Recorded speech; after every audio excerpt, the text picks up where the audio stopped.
Sweni kowesilisa wasechibini ehlangezwa ngaphansi komasipala wa 10 ngaphansi komasipala omhlathuze enyakatho nesifundazwe kwaZulu-Natal uMacaleni Gumede oneminyaka engama-75 lokulandela ukwamukeliswa kwakhe ngezikhiye zendlu yakhe entsha-ceke ayakhelwe ngosizo lukasomabhizinisi u-Ishwar Ramlutchman. uGumede uthi usezokwazi nokulala kahle ngaphandle kokusaba imvula kanye namakhaza kanti kusho ngenkathi ekhuluma nabezindaba ezonikelelwa ngendlu yakhe.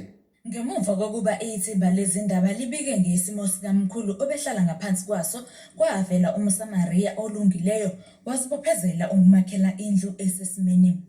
Lapha-ke umkhulu uMacaleni ubezonikelelwa ngezikhiye zendlu yakhe esesimeni azohlala kuyo ngaphandle kokunethwa. uGumede uzwakalise okukhulu ukujabula. Ngijabula kakhulu ngoba impela bengasathi ngoba usidi isikhathi manje ngibona benzelwa ngapha nangapha abantu thola ukuthi awula-ke ngivele kundlubendlule nje ngami ngibona nami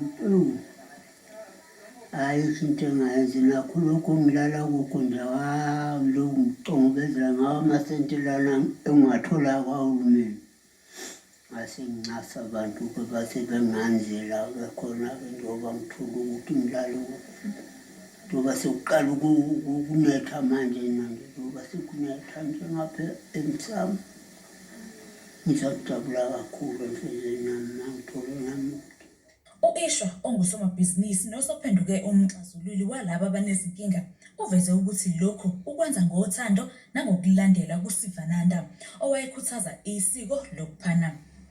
Uphinde wanxusa nabanye osomabhizinisi ukuba balule isandla kubantu abahlwempu. When we come together and we have to really look at the plight of our people, how they are suffering.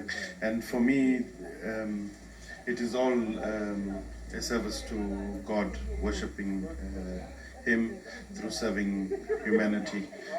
This is what we learned from my master, Sri Swami Shivananda, who always taught and preached service to humanity is worship of God, and we must serve mankind with all our hearts. And this is what the result we see here today.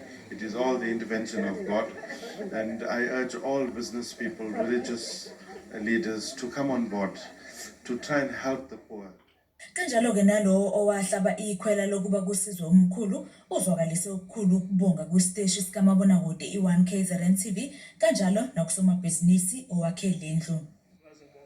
Ngabakwa1KZN TV ukuyibona esabacela ukuthi akabasize besitholele umSamaria olungile.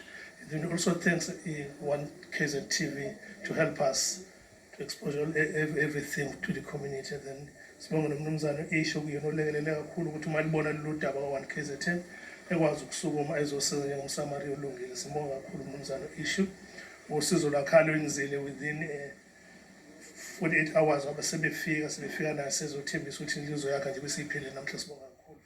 Ngaphandle kwendlu umkhulu uphinde wafakelwa nefenisha kwindlu yakhe enegumbi elilodwa kanye nendlu yangasese engaphakathi. Lezi-ke yizindaba ze1KZN TV, mina nginguSamkeliswe Ngqulunga esedlangezo.